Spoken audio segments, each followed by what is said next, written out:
mention Urakofunidia. Sister, on the issue of a project here, I don't think Sanka you would be a better now. What can assembly against the fact to say project under normal circumstances a bind project now or any project no one important until waji out to the house say obebua na why be a befatama nkrofo a omoko jayarhwe omo project of a $10 million a year. Now there's a back a system was a particular issue. I say Ghana your problem honorable I mentioned in passing, but I want to be specific. Say and can see a table to normal ye crefi amanone eba omemu aye bi wo ha. Indeed anka hill conformity project and come back to me through aban on better letter ma aban say project ye e di aboa aban enti factory na produce tiles no ye already see a better bi nemo produce e the cost at 50% and can me feel say no beboa chance ye be kwakoso afi amanone na ye di aba tiles aye Ghana ha as we know of today no the quality surpasses our tiles are because of Italy and other areas now according to say yem pay yankasa ye nuoma ye ha and for sir 10 containers to have been there all this while and ni hokeke sir there must be something wrong with it in terms of say yama will be considered no the consider no akam e happen power with your society probably somebody somewhere is abusing the system and honorable has said it rightly in the sense say men am work company A and I hear the project number contracting is seven tires because normally omo minim some craters benya they source out of microphone minim say they are good in selecting tires or more juma omo ye enti I don't think say he conformity project it was specific someone kasa and omo akokra probably they contracted somebody and that person must pay the duty. I said that duty should be paid because wakraba omutuaka obenya na so only a chairman ema project in Urasam we do ba chenya adwen say menene nya adwen pesa in the say enye project directors nankasa ene kraba ye na so mo befa Asani and Co company and no dey akra say metua duty okay na babi so mo dey letter Asani and Co so tia kanu beba be to project in so entina indirectly be affected entina honorable so can say probably ebi an omundim we could pardon them for that they didn't go through the right processes. Okay. Now that we know the project is going on and especially on this particular incident I suggest say be on the letter back to parliament say no must say they be here in the long term as when they come and I said this particular project the more waiver tax in fiscal MIA. All right. You see, and you better have discussing waivers as we were talking about. And I can say Mampanyama na country be say $48 million tax waiver on a hotel or something of the sort. Until if we could grant another version of it, if we could grant to a private person, say Obabesi hotel, how much more if anything a hospital? And my area and fiscal say no chino Simon Los Angeles regional minister. What about project or my Okumas no say project na Rebecca Foundation ebeye a CNPP project which is untrue. And probably at the end of the day it is in your government's term and as a project it will take place. If they are able to finish before a be a mobile train as a free more, then probably what me can say a one Belmuna mutumi enya project no helped the Utunfo to execute this project. And yes, I agree say omo pe kwan bi so na omo ema omo clear normal. But going forward no, they should do the right thing by going through the appropriate quarters. Then number 2, omo source materials locally. I don't know who say ye boy ye na say ye task or hani lokoko fatas or amanone dey I think say style in trakom and I may balance sem bebre makoma so but luckily no modi ye ho asem aba intimidate sansem na da makoma so me ba ko hye ho I see on the IGP nti so obi tia obetumi Doc, Mr. Doc, honorable. Young Kwesi and I say about basic parliament, my bobo and say, so or more a cautious for with our crisis or more family parliament and not the Ministry of Finance. Move to me about me that's it. Say Mechia Minianum, Namachia. A tifo, woman here or lower manana. Say Asema be a bit be a semi be nippon. Okay. In a sense, one, a Jumana Omuyeno, a private business. A private business. OBC private hospital or the Sevu community, no, but it's still a private business. Okay. Na konfano chine yo manya ejuma na say private. Aban dia. Okay. But woman mu kan mu boom so be boa no. Em say woman nim the implication of the anamono mo tu. Okay. Na say kan mo prepare. Na woman pe hu sika. Na woman de ye. If the issue is about the cost of the duty no na how woman dwen say na okan no de and no you betumi aka ho asem because ye gidi say taxes are ye impose on importation of normal bebre no e was so at the same time no so you ntimi man ye ne trasa because there are some of the normal be ho no mo the taxes no ba na the control their importation into this country just to protect local ones no obeti nansenya parliament the issue of this tax waivers is a problem of parliament because you say it is being unduly abused. Now, yes, in fact, anything abused by okay. And some government officials who hide behind that normally, anything and we don't just approve exemptions. We need to subject it to serious scrutiny. Now, the Akobe say a lot of people do not even know Parliament ejuma. Say you control personal. Now, Bibia buying spending. Say they mobilizing revenue near Adekye. What about Parliament? And if it is not in this budget, it's a nearby. Document of the buy approve na it will be very, very difficult.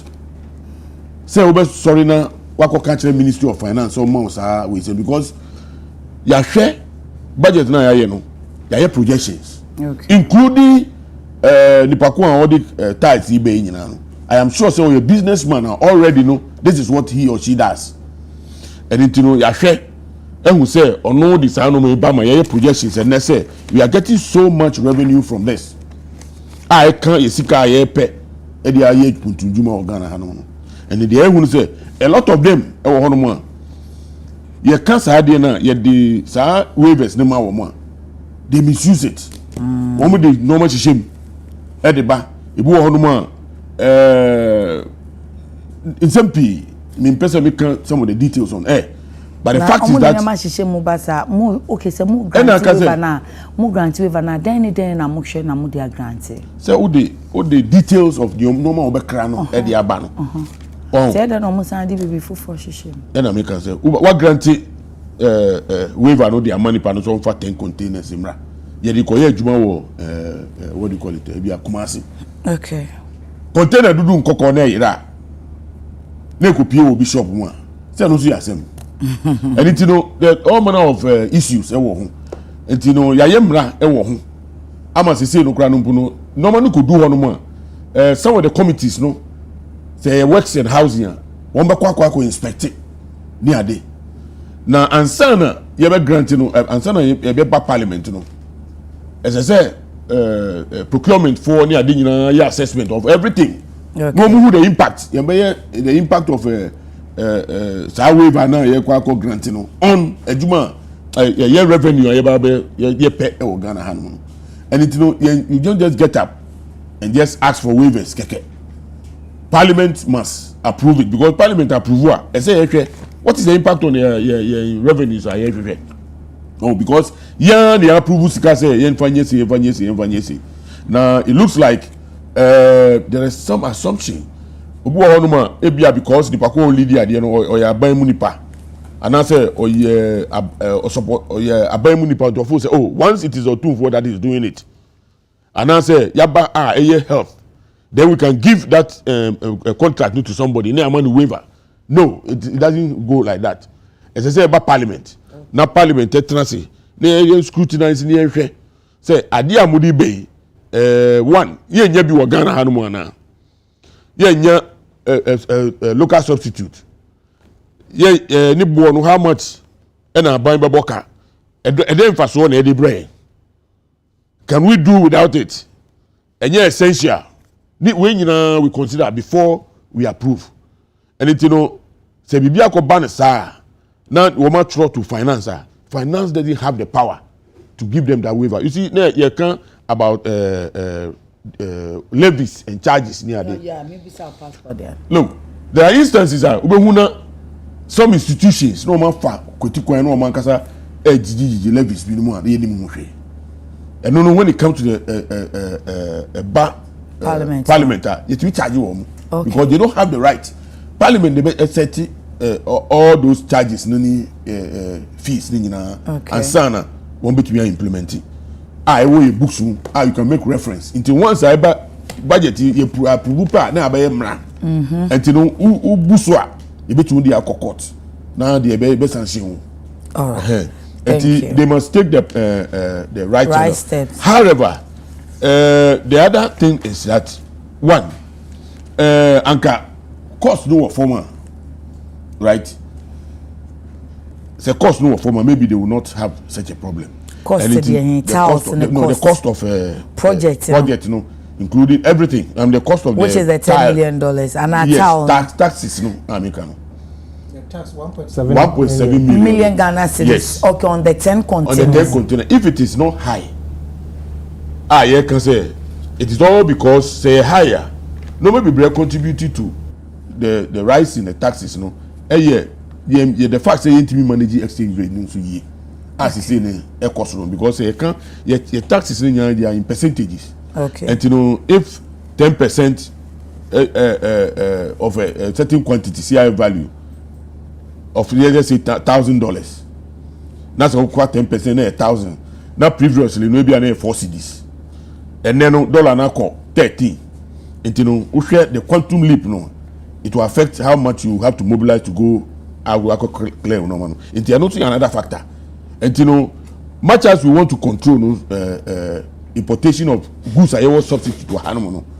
As I say, now you manage the economy now dollar no because Dr. Boymo told us when the fundamentals are not good. Don't worry, campaign. You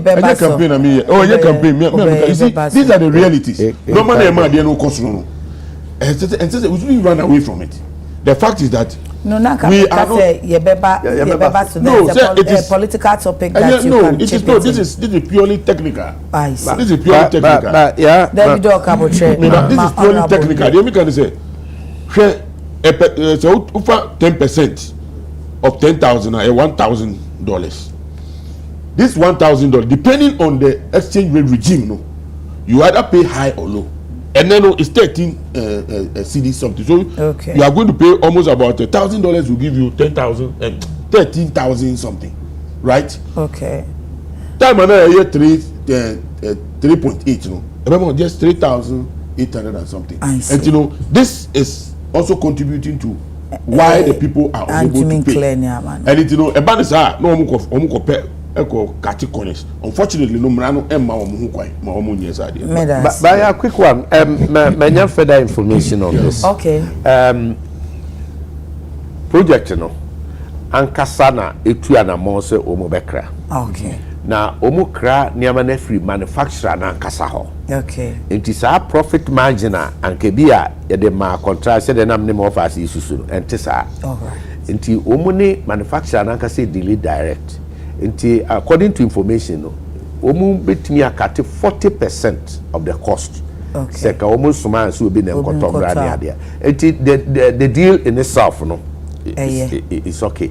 Now, ebia na ese ko mutu anamon ntem ansa na niam na bedu abra wo mo request for edisesi a no abamu penifo madaroma monhwe na se mpo se parliament no mu koje saa yina ho no dia na now dia nbebam se nka o ministry of finance catch o mu se mo ba wrong forum. Yes, normally no one dey call finance, not finance. Forward okay. Anti say bibi sa ho dia, ye fast track na nya. And say omuntin o process ni mo. So we say normally omo dey call finance. Yeah. Na finance. Enti no ebi omo expecting ti no money abi omo no omo expect say ka finance push ya na masa di mortgage sem no it is a local finance ministry there be say omo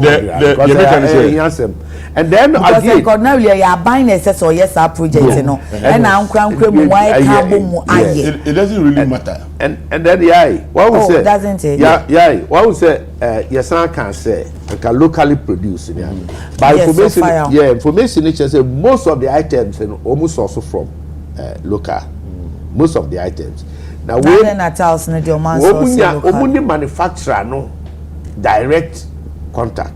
I said Ghana say our manufacturers they bet me as well say we contact manufacturers in our hand. So we bet me aboa in that regard. Specifications they will do it for you. So bet me aboa in that regard because we say nipa I would do bebre ana. Ade bi ho aya na say TV so yen time penika. But in reality nso na koso ya setena mu ni abrabo mu Ghana.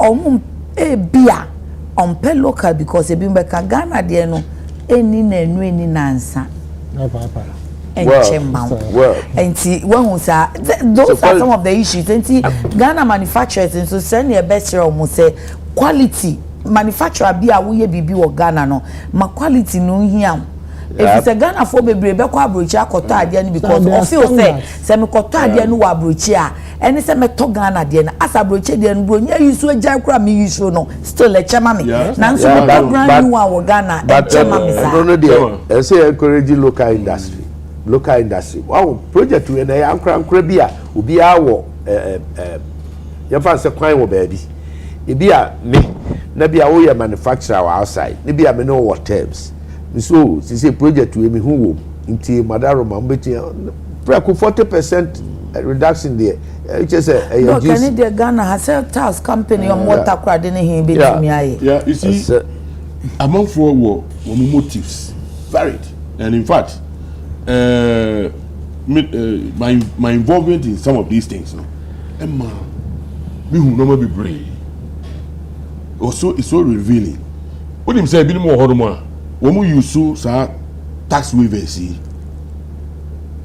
just to establish a certain franchise link between to say there when we I'll be able to negotiate with the person be form near no or push you from Ghana to those people because onya ko jisa to me if abrofo no establish a certain credibility between or no the lead person, you know, any Chinese company, and they are establishing the company and the business. And you know, after these 10 containers, the subsequent one they can give him. Oh, you have a now so tongue. It can be. And you bet me. But you see, let me tell you something. Who care about the quality of products now? Ghana, the any let me tell you.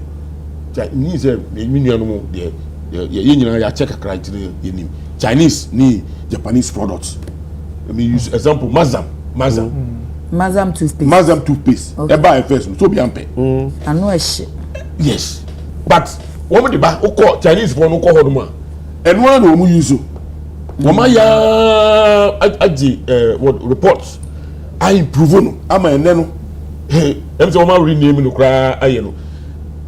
Sometime personal Japanese products cry no. Now man for entrust. Toyota, Nissan.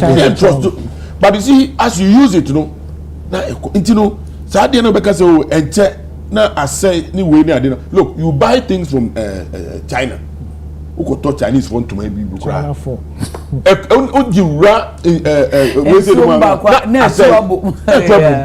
Oh, anything no. The better than yes, we have experience, you know. Okay. We need to encourage and local business and indirectly force Nigeria feedback. Nigeria for forces our rice rice ban no so mo import rice in Nigeria. Say omo go chire omo omo be import na it's better regulated.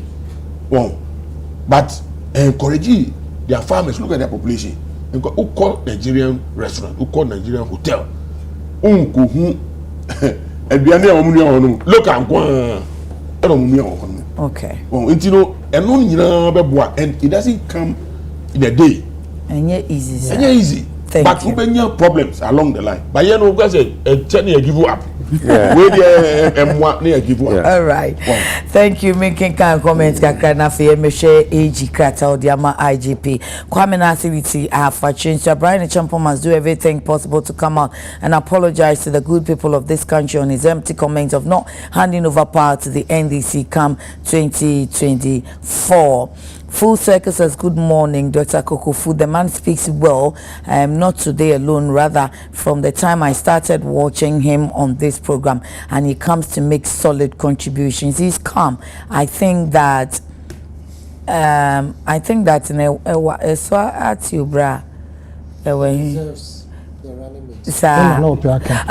that character of his is selling him out. I don't know him from anywhere already. Non-partisan Ghanaian like me are angry with Vip and his boss. But if Vip makes a good choice, it might help him all together.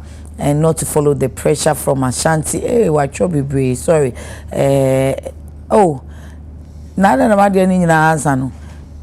Operation get me my laptop. Okay, offer out yen share AG Achokrata said you wishing happy new year. Minim so Nansaya ne koya na yira finimuno. Okay, the letter was dated 9th February 2024.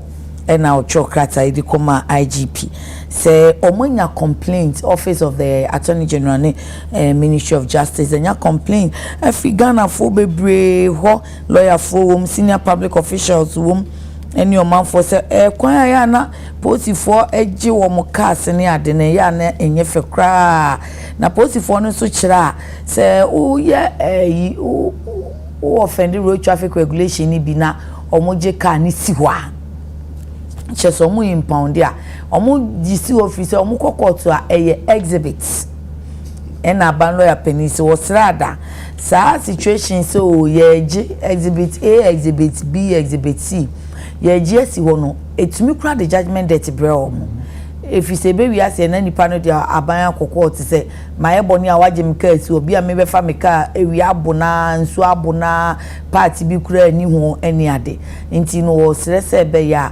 minor anase road offense say ye misdemeanor no de enka mema posifo no nkase ya jeka na si ho na emomu no omu use discretion enu na sisi anu mesu minimum force ye da so te ho papa lawyer na tiwe ye gusu a ye describe minimum force suppose chi obi no wo manhandle ne kakra bi na afi uko bisa kosa si minimum force na why na eba be che minimum force na afi ye be can reasonable man's objective brofo enti we ya so papa ya kwa ba be si say police should use their discretion and not impound cars.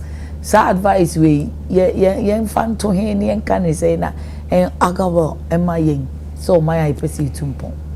So I'm going to say, we are Attorney General since they are appointed, and I think say this is the first time I can be a Thomas. Hey, or see me yen joke and want have it at Thomas. But also, I came with issues, but me who say more the topic about the IGP. Okay. Me make a cry say maybe share that topic we are here. I would like to highlight it. Okay. Yes, of fire. I think say IGP. Also, I mean, Hanka be a year negative. I find Honda. Police are saying now, Becky. So, Kaisa, a hono. Maybe a coin. And so, yeah, we are all citizens and not spectators. Okay. Who be here say the Bruno can say facade.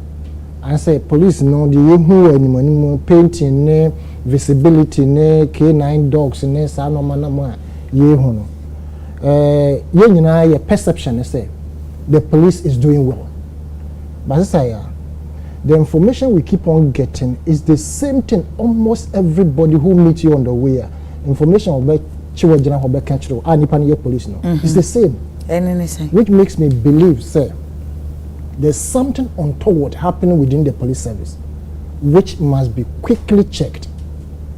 And I think that IGP or Yajin in the sense, first of all, and reaching for me and some needless death.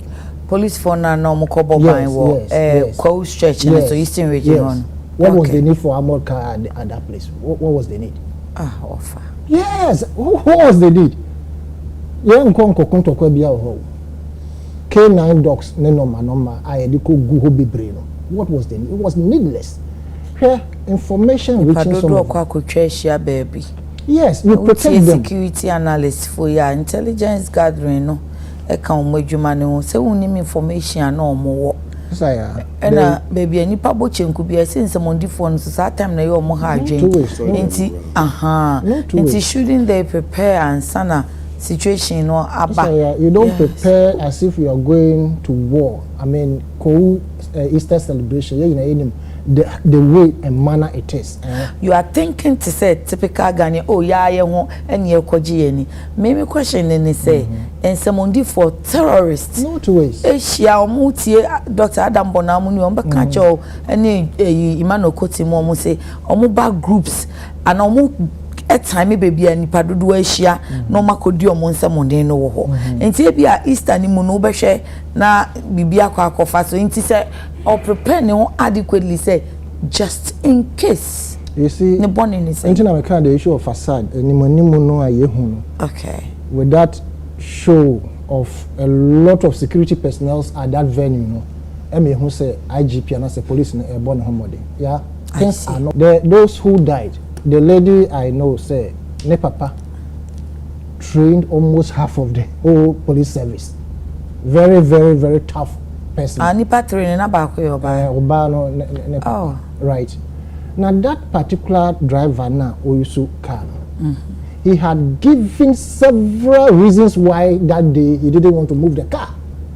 He had reported and complained about the car's inability to perform the kind of duties and he had been on operation consistently on 3 occasions.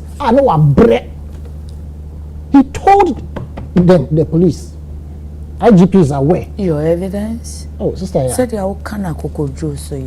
Say you okay. And now you see people who are aggrieved, you know.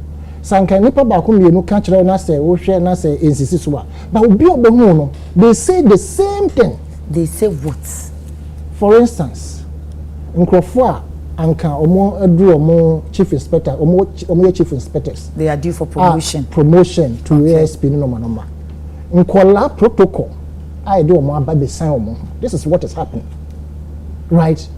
Enrechi nkrofo 16 na were interdicted from regional Accra regional 16 omo born and saying obi akodi born a wo project obi new pictures itiamra e wo social media ye pesa ni panama na me yi ne ho ano omo ahwehwe no and they went through the right processes within the police administration and through the court to secure a warrant omo tracking ne sa no na nipa no kopie asori dan bi ndom kodu ona asori fo na pon ena omo kire mpanfo say ye ba sanka ye befa asumasi ena asori pen bi frɛ commander say oh commander onkrofo na ba ha na say ni say yanka say ye de nipa ne ba ena commander say okay retreat omo firi ho na asori pen aye owro so bempa why press conference whatever it is that he did trying to attack the IGP say IGP is attacking him. He has consistently been on him.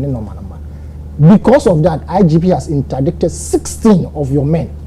They did everything correct from the police administration, their rudiment, everything, through the court to secure a warrant. So why must you interdict those people? Wow. Because they have gone to a certain... They didn't enter the church. So if you say wow can say oh yeah adie nhwehwe animu adie facade nhwehwe animu now oh yeah adie ne pepepe it's a cancel for Usubem Passama. What can I say? I'm passed their walking ya. Why any press conference? IGP no only region ho. Onim dia ekoso. Okay. Said the mu Kenya na dia matienia. Montwe mu ho. Na me hwehwe mu hwe say etisana. IGP must have known everything that went on. They through the say then obenya free man I didn't na obeka say my internet because only open you Usubem pa said ya wa can fine say obeka say bia order from above into oye dey please yes you see they have that kind of public perception, that bitterness into okay me target to just to please you. Oh how nipa on any fine no there oh please na ya da ko beta say nya kroma fe say Usubem pa kasa enye kasa keke enye kasa keke o fire Usubem pa on kasa keke no kre but onwa papa Usubem pa ya na IGP so kochi ne tum yes the said the be am person me no be ya asem biem no o de ma me targeting crofo no wakoma nto yem na me nkire wo say manso no mo so mechi obi wo last week ni e kan about institutions so mo ye adwuma yema wo monye usebibi I don't know say na ha interference unyi ni say ye say so na say afi nso ye nso Ghana phones ye duebu IGP ye na adwuma ye si buei because me kwa dem tie say onu de say protocol sem say free oh ana say hwan nie manenko ye say onu de mfa na fiche yes ya kan wo ha sabre but I'm saying that in this particular instance the men did the right thing by going through the rudiment of the police services and then securing warrant to go and arrest them. As you sit there, your police administration, Wi-Fi's are not working. No training are more from for promotion. I said class about 150 microphone. You see about 450 and because of protocol. Officers may well depot here. You understand? So much is going on. There's no police. No information. Of course. No information. Because you see, my boy said the correct. My papa came out of the service. Okay. And then so that consistently we have Nkrofo or more system we are affiliated with. Until we get information. Okay. People are being suppressed within the police administration, and we must be very careful. So to say dear papa you copy or committee be nim na prince copy no. The copy be quite sit na. Yes, that leaked audio in Nsroma. I would say maybe try bastardize Owura Alex Mensah on the basis so I can say IGP Asuman Professor meet. Oh na okona oba. And I picture say there were evidence car no mo kan kra yes spray car no foforo. Car no money cause operation. Yes, spray car no for. Until we must be very Alex Mensah, ALJ said they used it to come and share the money, and that he knows that car. I sat here and defended the IGP, but I saw the picture somewhere, and the evidence of the people who were there, a lady and a man. Car no yes spray no for. You understand? Until I think sir, things are not going well. There are Wi-Fi issues and things that are not working. Say or kasa obian kasa bi. Of course you are the IGP, but people must play a role. Nkofo or so mo mo and yes for some reason transfer be number. I know you crop there. I say your company do an call pay you say. What's macho? Or chain no. Your friend was a memfa. Your friend no friend of fa. Any catch as soon as you car no car na dey do another ba no. Na o ma panyi o mo boa o fa from papa owura watch the car no a o dey do another ba any dey do another if you don't stop that your lifestyle over there I'm not what any editing hand nti normal be e koso but and this security who will be a analyst Dr. Bona there be about their roles no security experts the security experts most of them anything tanks most of them have been bought. Most of them have been bought. Mr. Bayenche, me nya kwan say ni wachi nkosa police officer na me call krada. Ye flow Ye flow nkwan keni. 450 yo ni depo. Prince, officers catch them. Na me nya kwan nkochin ho. So ya mama ye IGP pen as simple, more or less a family friend, something like that. But Empony, if Empony, you are not interested to talk about Miss No. Can you repeat what you said? What repeated there? Your capacity, I didn't also repeat it there. I repeat it, Bemena. Life feed it. So insurance and the you see, Adia Bako Memoha, a coming for that particular reason, don't arrest any driver. Any insurance na road waiting.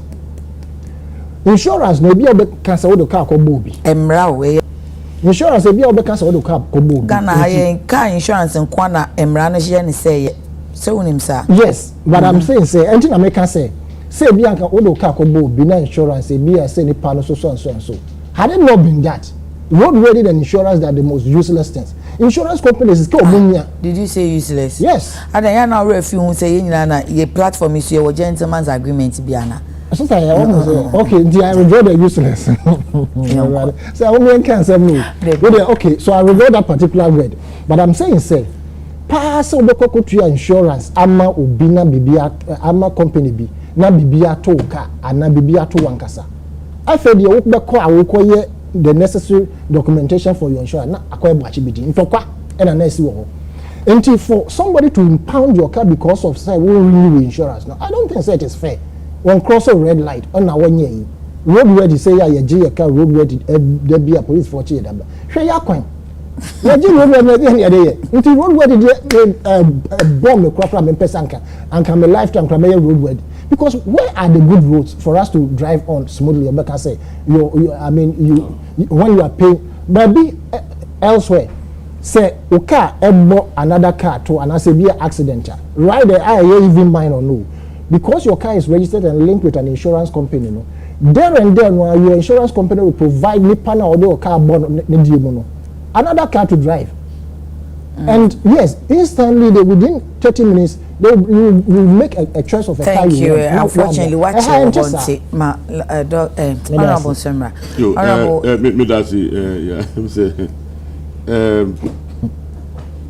The issue of Ghana police is different from all other security institutions now. I mean, look, let us be factual and honest with ourselves. Politics are institutions too much to the extent say obi person di IGP okohun party activists are all connected to government no one call all the documents akofa so on call lobby man because omoji di say nipa no the kwa obetimi ama oba be ye IGP. The additional and the recruitment into the security services, is shrouded in some secrecy. As I speak to you, who call fire service people are one year training, who call police one more fire what friend saying Ghana Armed Forces ye fenipa. No, ubehu graphic center page na advertising but this government, honestly speaking, send one more handle security services. No, it is inappropriate. And if we don't take care, na etwaso saa, emwaye nyina because yedi mrana yedi adwuma no ebetu nchen because etwaso saa osofo be kwa press conference na IGP akoto to it because the Osofo is believed to have links with the presidency. Now, we are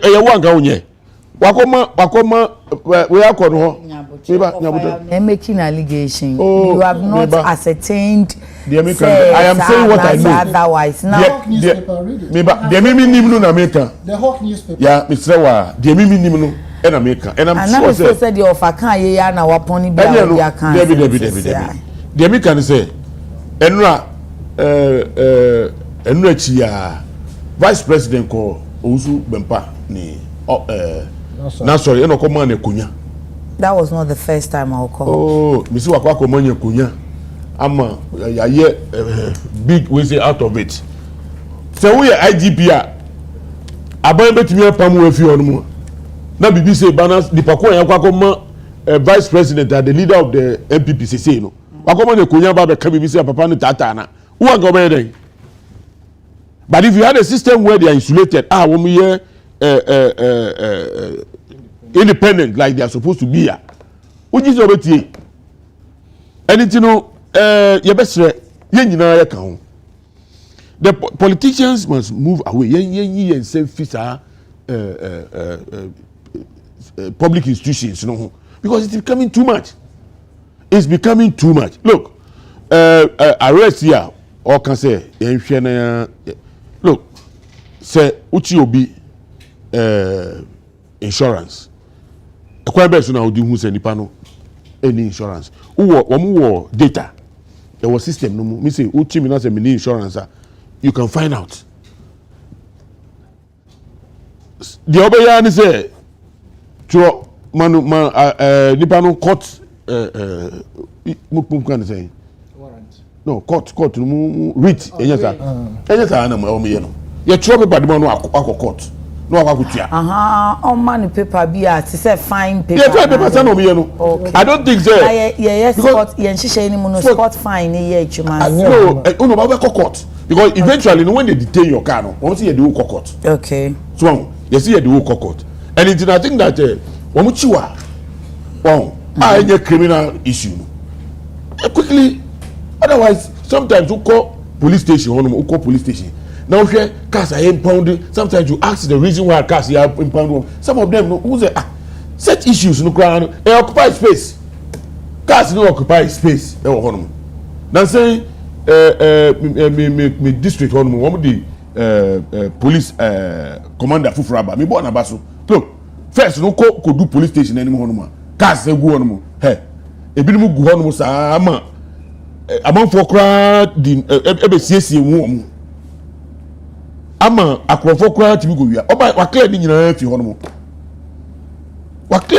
fi ho no ma tise no he doesn't entertain unnecessary wakwakoji obi kwakwako mo obi bail na yesi twesika we ni ade yesi otimi so no aba na mo fogu kantabag bebre obi bisa wo den na waye ohwe na tade ni nya bibia so say my friend mama ni bail no nko ene no di meba ene no because of no yes strict or yes ma say among for start e you see one political connections e church no na huma e dey call. Unfortunately, eko to obi a onye reasonable anymore. Onu so unduly partisan. Obetumi invoke de o ma invoke ya ma IGP kra aye bibi obeye. Obekwa kwa say me kra me ye NDC ni am kwa kan me kan kra no. Obeka say NDC for no born ba so ye NDC ni. But I have not even me who no in passing. I'm not but the amount for can say o the sanity bi aba. Hono mo na me kan ho asem. Okay. Again Ushe drivers be hon muzi aduma amanfo ami wo mrantie ni maba mrantie ye pa ye driving. Okay. Now a lot of them no na I don't know say ehu bi wo mo say wo kwa ko license ana wo to use go robots no ma ko di wo musika. It a lot of them were fake licenses. And it say police ni ko tina. It say so be ma nipa no akwankyere no. Straight first cabra and I say you do kwakutum and no man pound the vehicle. There was a time I was arrested. There was traffic. You were traffic man and so it red no soy yellow what do you call it? Green or gold. Green soy you know. Okay. And you move fast. And you know I was torn between the yellow and the green. Me tell one police you know. Ojai traffic no control ni nyina no tu ni car no dimechi sa bedu kanda post office on mu side anybody dimechi e no see me nyina na me gina ye no e no see my red light na see gentleman are you serious so you because one vehicle my cross it I make kono I have not caused any harm I have not done anything wajuma ni nyina dimechi from what you may free 100 no. What you mean fee because we make can say this car dey be nkwan be wo hu because we can hear munu kakra. Enti we di mechi sa ba be do hono. Are you serious? No hear me no jina hono. Dem see papa police. Do you know your job? Enti me ma ne nchewo. Hwe sa da no na traffic ka chi super aganya o ma mu control aka chaos. Weja de no hono ma di mechi aba be do hono. O jina hono sa no hear me nim. Not you know. Yeah, sir. And yet, we can get your and you know, we need to really revisit this issue about impounding vehicles, accident vehicles. Ni we know, yeah, impound and as a be a committee crime in there, what traffic. Oh, ube crown puno. Now, traffic a jam. Oh, baby. Ube sir. A police war. I don't know that. Omo here road checks. Now sometimes you know, baby I omo here there no. You know, I am not saying I know by this saying say they shouldn't do their job. Nobody should take that thing and get me wrong. We support them seriously because sometimes you know, look, I always say first no nam do work kwanso na kwa me nam ko san na jo misro.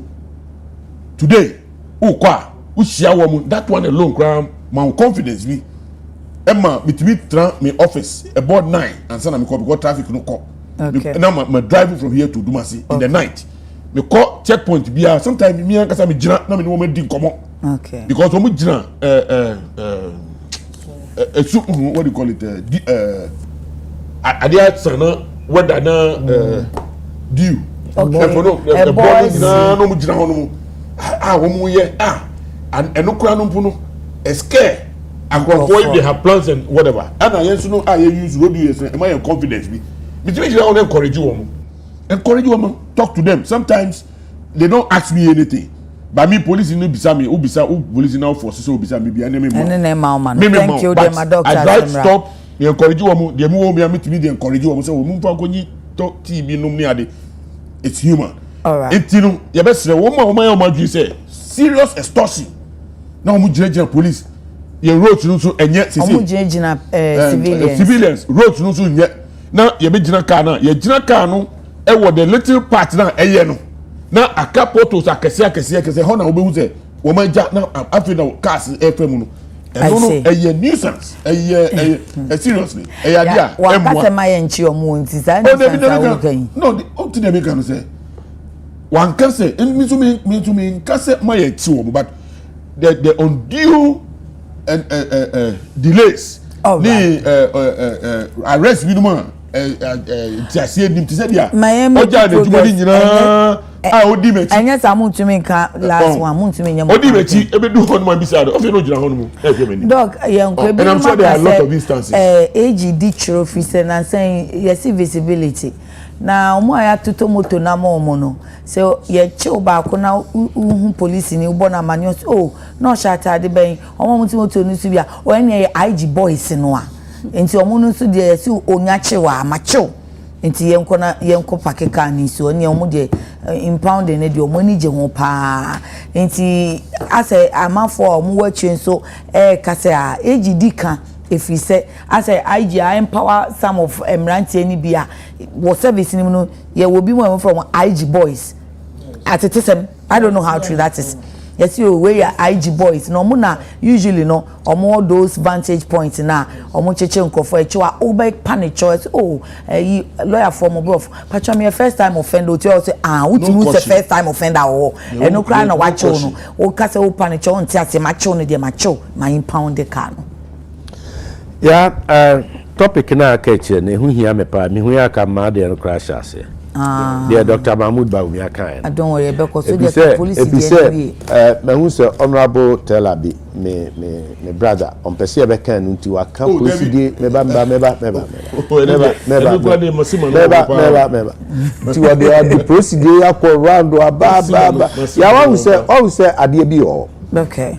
So where police as well a simple question. All right. Age actual letter. But say many and name of as you can say you more complex answers.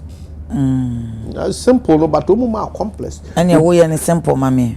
Sir, I will say tano de oyade oso no an oba na nsem wo na enti ono no wa hyehyɛ ne bede sa do di free ha and yi wo ma ko training and wo ma ko ba ko no say promotion anyone ho anya wo so busa no say age actual letter enya hokra no ohwe because see I say wo busa see akra de kuma se he na so say takra de so pa eje so ama answer not the best no takra de ne hia what are we talking about? Yeah, can indiscipline on our roots. Between yani ati henyina. You took kwan kwa manon even Ivory Coast Ivory Coast. Abidjan. Ultimate koye indiscipline wo road so near. The indiscipline on our roads a car de ba through a war accident and in the de ba enya de ketwa. But so tie honorable teller bia we ye ni nyina wa bo police abaso so mu ye adwuma o mu ye say visibility ni ad so opeso chese enye bone pa nko asa and sana human institution te all right ubenya papa ubenya bone na emom ne ye bon pa ni se papa no be ko nanim a chen bone okay na bone no so ya ka ho asem where ye papa no ya bon abaso na ba bia ye bone ne ya ka ho asem se de ye ken so absolutely no problem. IGP ne mpanifo ni wo ma ye adwuma nyina enye ne na police be ba ase as civilians ya complaining besi every year bia sa afro barometer was then afro barometer ebeba na institution e corrupt no one say na police ne dika okay corruption perception indexes okay ebeba na police ne dika mostly Afibia, yeah. And I think 1 or 2 be pay. And the IGP. Yeah. About no money kind. Okay. And the IGP. It changed. And the IGP. Yeah, different institutions. Okay. But now we to metal. Remember what are they? I could tell you. Moka say na papa eti Jaisa. Menya your excellency sir. No cruel woman say openini tu anamon and in fact me kware na me person me kasa IGP police administration tu anamon say indiscipline our system no ye be sia no kwan be ko ye ti o mem no moa be ne ye de boa sa adwumade no efi say ye tu kwan ye ko ba ni ade nya ye ko nkrofo kro so a ye hunu de wo ho ye hunu discipline a e wo road ni ade ayi honorable we de hu ya kwanka ozu twa traffic light red ana policeman ni jade o no be chill ana ase ade na unko ameba unko aka ba akopɛ no oba be chill hey that just a serious indictment or maybe no me we are supposed to know better I said meba dog en common ye di onyanko ye man clarify natural clarify what did you say what say me see that traffic na boso entino ye twam no almost now we still red as so but about 50% of my car no what do you call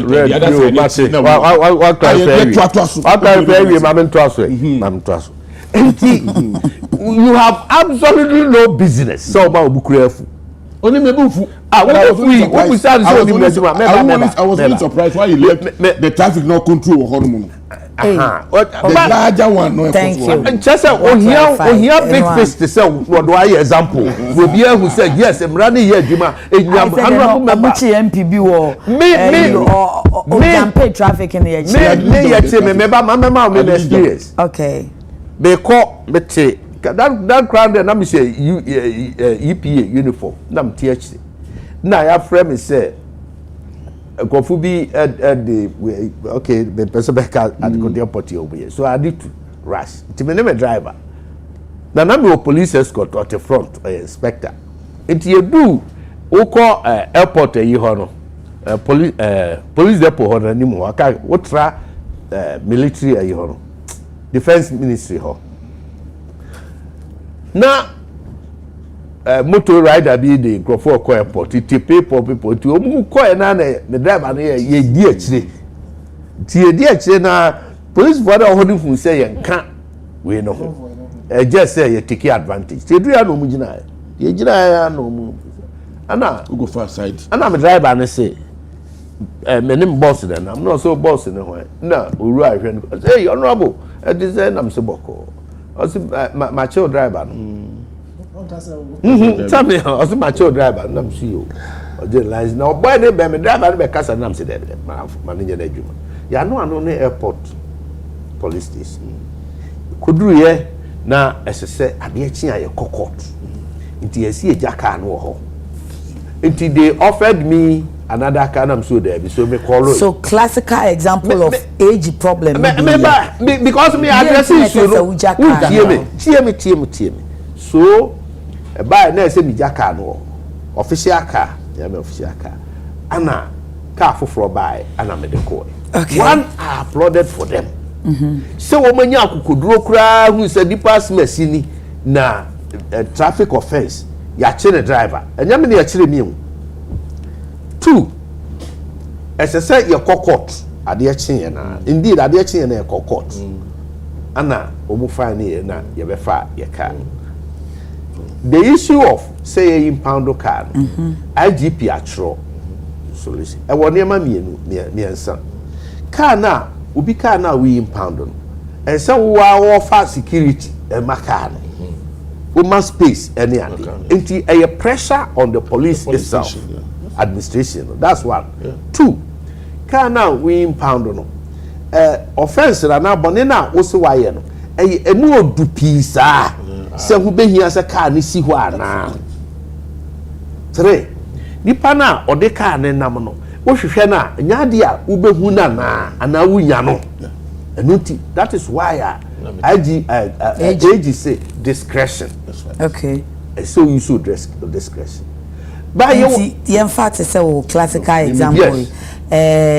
Mpacho kanu na yacho hu bibi anase bia no Land Cruiser, but they could make you out exactly in such an instance no yes sir ubeka se ma impound in such an instance maybe there no indiscretion indiscretional decision. Okay, anka omo betumi a church bibia no mo jame ama ka na ko so but in many times situations ni bebre o wa e be din be mo say ubenya a friend say obetimi a guarantee say ni pay ni janu so wonko ni ade no report a obe report ana onye si obe yesi ene ana Ghana card any sa digitalization is near my yabubu computer so no ni ade egu so a eye adwuma ba in many jurisdictions you know car number na no you nim baby a wotie baby a wo we yenye nru hopote na woni sa de no so mu ya yemfa car nsi ofa car no besi oni ade omu de nam so atimi anya cars ahodo bebre a na nka ye stolen car atimi unravel many criminal activities. Ebi owa ka ni ya se fasi o na kobra. Esan sam fum so ni bibi o hunti. Ebi adanyo no ane de adabi. Omonso nti o mani mu bi. Onsi obi. Dise bi a police na na kuchi ni kope. Ekohunu obekwa kwahwe listim na ye stolen car omutinechi. Enti me ne eji ya adwen. Say police administration IGP dano omun entity omun crofo no feda no omun hunu se mfumso anase bibibi obi ya mfumso bi carry mfumso ne hwe se mfumso ne nyaade a ebetimi ade o how piaba na enye bonefosem de friend criminal offense no ne ade pia no de omun discretionally omun hunu se obetimi atake particulars ne ade no mo amani panako na bibi asisi ehunu bia na police ne adwumakuo bi akanbo omu a digitalize niam nyina baby we twa picture o car ne nya twa picture ne seki e betumi atresi ahu ne ane dia ne no drive do ye bibia ne ade going forward so be sa we ni nyina so bete but many age ya adwen police administration enhwe agi wadaroma adwuma de mu ye bi mo boa o man na nipa ye ho ahomete in discipline no system no mu doso enti impedodo a opese we instill discipline no ye benya sa pushbacks yaw me di wie no wo dey a wo se dey wo se osofo wo su be pa ye abet aye press conference enti na me nua so wo nya osofo bi no press conference IGP be act sir no the American say never osofo osofo ni ye press conference in that be that day be the police phone call me pese me hunu da krobi. Oh, I think this thing happened last week. Sunday. Last week.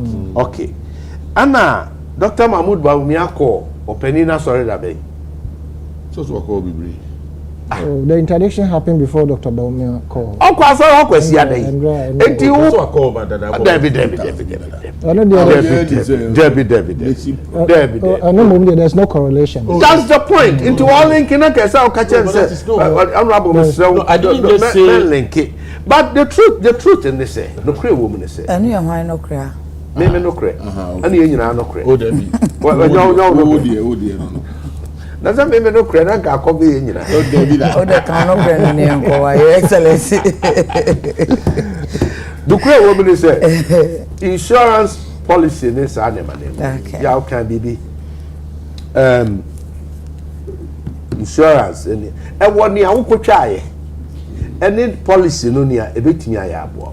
Me so me evidence say BB Bonu BSC any day. Now within a matter of times, the insurance company will mutia sanko for you replace cars, be crack complete. You PA any privately no maybe a 11 witness. And you are and you're totally wrong, sir. Thank you.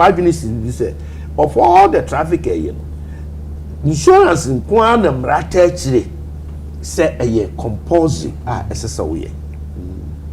And insurance penetration, your system, so why share motor traffic, number one. Yawaha, minim mo Yesu ha ne ya fie mu nem ne ade ne papa mu a eseke ya insure ye niam ahodo bebre ba bi esan se mranta akire nti na obi an hye nti ne ya ne saa until let's take the last one. If you vote for me, I will come back in 2028, but if you vote Mahama, he will cancel free SHS and go home. Dr. Bawumia Neka say. And I also want to hear anything. In fact, honestly, with all due respect, Vice President, I don't know whether it is handless or now one kasa, but this is very childish, unfortunately. Oh. Unfortunately. No. Also, No, please. His Excellency John Dramani Mahama has never said anywhere. What he did over the weekend. Look. He has never said it anywhere, and it's on record. Say, free SHS here. His Excellency John Dramani Mahama launched free, progressive, and we started with day schools. Okay. Because at the time, no, we looked at the attendance, problems that everybody says until we started progressively with day schools. And enya idea say idea otie and answer say enya mischief and answer say yes or can enkwala say man answer or can wa keke and answer maybe because who am for jina hono sometimes when you're on a political platform and you see people there now somebody will team now can't say the okay. I mean this thing shouldn't even feature on our discussion because one His Excellency, the NDC have made it clear, say, yes, see, 2020, you can say, we'll review it, What we can say, a review means, what do you call it, cancellation. And then, World Bank is telling, IMF is telling them to review it. I mean, civil society organizations, some will review. Review, no, say, it's a review, no, all repeated here. I'm just telling Dr. Manu Bawumia, say, look, politics, it is becoming too much of telling lies. You know maybe all canon. Eyin jina so. Na eno no M1. And I can assure him say the people of Ghana feel the inadequacies in the free SHS. And everybody is ready say see a reviewer. And yet say about the council, but they say the pros and cons the eye no emfaso be the enya wo so the ehwe say eye no ya so the ese say yen sachire wo ne aye and I think that the mischief no any ni etro na o twa no onyai because this is a palpable lie possible and o pedal uba be ye what do you call it o si 2028 o di obeba o ye nyame. And I say you I mean president president ebi opeso enye say ebi ampopeso say me no metimi aba for a second term and I make say who metimi aba the second term we be dadanti aka no one term no a manu a contract you know what contract 4 years it doesn't extend to the 8 years the man contract 4 years into ba be year the over year no wo year na say amon for any ji ho but no the okay doesn't show crash say you know likely events amon for crash the man crash obetumi aba be obetumi aye bibia I be man another 4 years because one he has failed on all the grounds on one kasan ejina ho kan wasem the things that he the theory is not propounded you know questions say obisa ata emisata the late young mami fan cry NCA all those questions no and then he should be answering those questions. We expect Dr. Baumia to be going around and organizing economic lectures now he should leave what do you call it digitalization yes starting now obi the other infrastructure no buy the all starting here near the crowd and fine he should leave that space for those who know their job because it looks like he thinks that digitalization is just about application of the use of apps, but it includes building an infrastructure which was built by His Excellency John Dramani Mahama and then when we want to tell him they say His Excellency John Dramani Mahama is poised and ready to take up the job of a president come December, January 2025, whether he likes it or not. Two, the handlers, should rather sit him down. No one can tell him say the question is no business. He should start answering those questions or answer those questions in real. No make us about what will happen to somebody in 2020. Of our uncle for the next 5 minutes. When you say a campaign talk, until I say Obi Abe to me, I can dear Ufili. I mean, you're on the platform, say something that would the Abe for argument to discredit your opponent, because the Mekaya, na say in Ebekaya, on one of the platforms, Nansanya, His Excellency Nana Danko Kufuado, I can say John Dramani Mahama can say. Or back cancel free SHS or bar, but you see how they will say, "What's our argument? We here if you won't cancel beam." I think that tape has gone viral. And if after His Excellency Nana Danko Akufo-Addo has said that, now say His Excellency Dr. Mahmoud Bawumia also can say, John Mahama is seeking for one term, and when we vote for him or when Ghanaian gives him the mandate. Or for one term now, or call free SHS more. Yeah, him say, I mean, a trasumu. And don't forget, the issue about say a review means cancellation. His Excellency Nana Danko Akufo-Addo and Kasa admit to say there is the need to review certain portions of the free SHS, which is true. Say you review certain portions of it. Now you're better no. Now I said say a political talk in the sense say Obekai a confirm more to call Burkina any excavators and also a to call himfa. These are all in some to media propaganda man as situating to Nkrofo arguing as if to say yes it was true say confirm it to Burkina. And then we have also more or less as situating in our mind say but say na excavator I want to mean fancy a bottom meaning aira sa preoccupy. So for me these issues I would look at it say a trivia.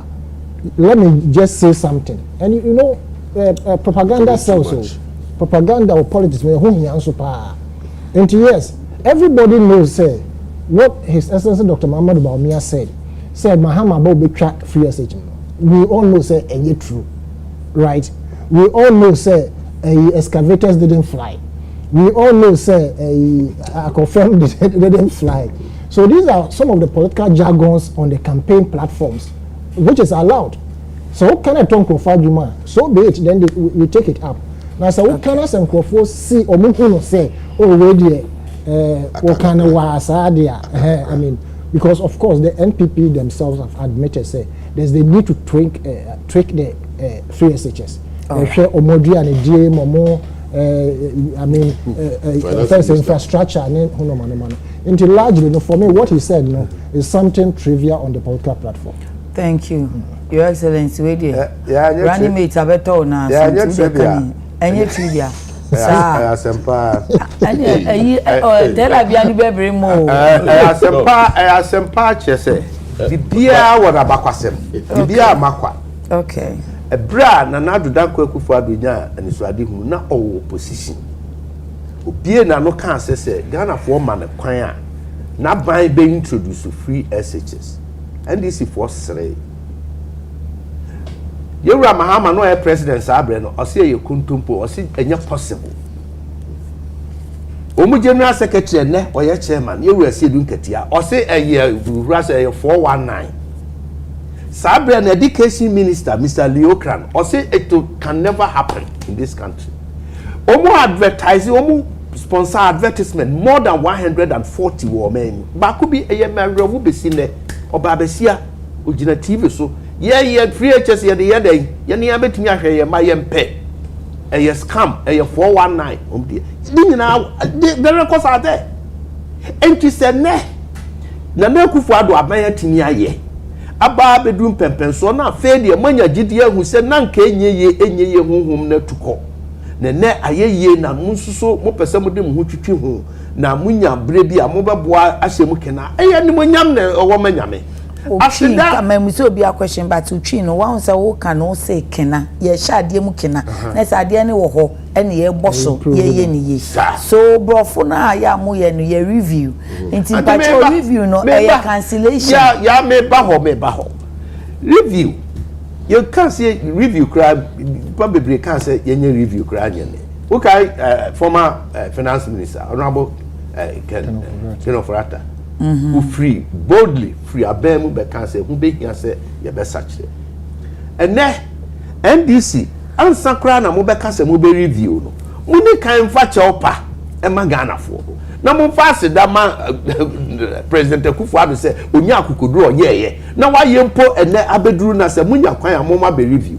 ade na be si wa be review de enti aye ka say mo be twam ene say ye ho no be pain downfall your former president Mahama or say you be review this teacher nursing trainee allowance. He ended up canceling. Was replaced. Oh, please, me come and get me. I'll do that. Or say you be review teacher nursing training allowances. We are saying no we chem. And you can review aye nyina ye nim no. Munko amode ye soronko. Mu review what this scenario muna ye nim say oh ade bi ho ne pese such which is in the normal sense. Say ye was so there before 2020 election mo campaign mo no as in political parties no already dunketia General Mosquito any former president Mahama ya san be chem ka say me ka say reviewer almost metwam that's not what I meant. Has he not clarified that? Debbie there why enti the oye na da ho na established no ka so be review teacher nursing training allowance he ended up cancelling enti na no ne ade o the free one no banko ana ne waye enti the waye ne say ono de onya bo review so pe na ja no pa twam eno ho bio to so bio I say in recent times I say me 2 billion Ghana cedis me franco free SHS the records are there. Unless one person be can cry or can one no tape no go viral also over 2 billion cedis e wa bemu as a penny or franco referee HSC again now no yete ha ando se free HS nkwala nsohwe a omukoye ye nyina ye kire omu wie mu enti ye bogus emfa hin kosi na no nkwadai free HS nkwadai akoje animu nyama bre o man 3 first second third the whole of West Africa free HS nkwadai now afi ma memra we oba okan o say oba den so oh that Dr. Bawumia ya okan I say no Dr. Bawumia ama se ya nyame ya adom na Ghana fo hunu mo bone eto abama no na emrasa wo ho bieu se wo de oye president obesan ba Ghana fo anim biem se aba besre 2028 onka se obekọ 2028 onim se a 4-year term said the kind that's the contract nemom emrama no kwan se obetimi asan ba bie wa bebusa na sa bread no oba no oba bebusa ese so obebu akonta kire mo Ghana fo mfie nan na mode ma no de oyeye ne ne wantimi anye obeba manim na yewura Mahama de amamra ma no kwan se mpo on the unlikely event no be president amamra ma no kwan se after 2024 ne term no obesan ba Ghana fo anim bio enti onimu ni akontabuo bia wo sabre no onimu ni asem kaye bia enti no o kire mo enti no o kire Ghana fo ze mo fa we enye sisibia de obeba mani biem abesere mo na waba bebusa mo nsem ade na wabu akonta de akire mo eni ne ono nsoso ono de owie anu okọ de bebu afa no shete gu no ko ho na ekro me da se ona boje wa me da se em say ye ma MPP4 and Fabrofo and Sheyano and Treyasi nursing and teachers training allowance no ye elevate training colleges no ebe ye womo degree and you can say as it is in the degree awarding institutions no ye ma womo loans na womo de I show womo school no na womo wia the savings will make, and then we create space to go and work as teachers and nurses. The additional Dr. Bawumia, or no CSA, John Dramani Mahama, about 8 years, because he was a vice president for what do you call it, His Excellency Professor Mills, and he became a president of Olampuni. And it's no as vice president, dear Dr. Bawumia, what is in him? No, you say, or your mate, on to me, M1 the driver. When the mate who is on offer friend, say, moment, 3 SHS, say, Naya, in any case, and then 3 SHS, no, the only promise here, is that a no no thank you, also Joe. The only promise honorable, thank you, Joe.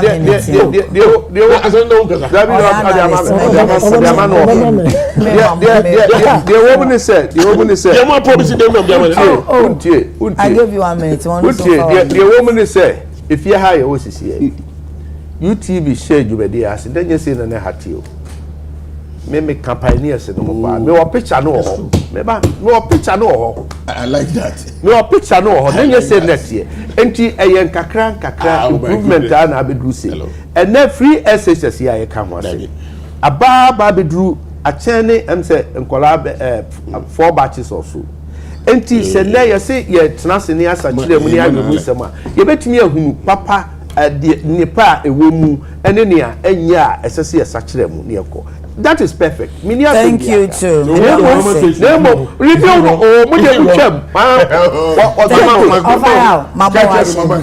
you. Honorable Benedict Okitela BMP Lower Menya Krobo. Ofaya Sanita no political analyst. Honorable lawyer Dr. Henry Kwabena Kokofu Kane Director General. Emma EPA Aropei Yeda Wasi Papa Cho Mame Yeka School Assembly de Mamenchia me Madam Yoyejuma Waye Kia. Sesi a full-time lawyer Mrs. Jennifer Techi, Mrs. Anopei Unia Bema Samia Koto se menkancho se ochiao. Na Samia Koto krono so se ochia ne mpanimfui former dean Gempa Law Faculty se owo UPSA Dr. Ernest Kofi Abochi na fe Osabri Makwesiata o ogwama hene sami akoto se one no a na ewo Cape Coast eniti oh okay me so che me kakra o che me kakra na JD na che me na JD ni ho a Saturdays na obefire kakra enti na che se greetings e ho no Reginald Ashite o Blue Skies Reggie me ma good morning na Maxi amanfo yi se mo amunim krache Eugene Ferguson Bano no we mu nyame ya duma this Saturday wo Jowlo Methodist Bethany Methodist asori no na yebeye na yi kra enti minua ba Mrs Mary Ferguson Bano oye ejuma wo specialized factory no ewo oyibi mema o yakọ eni shedding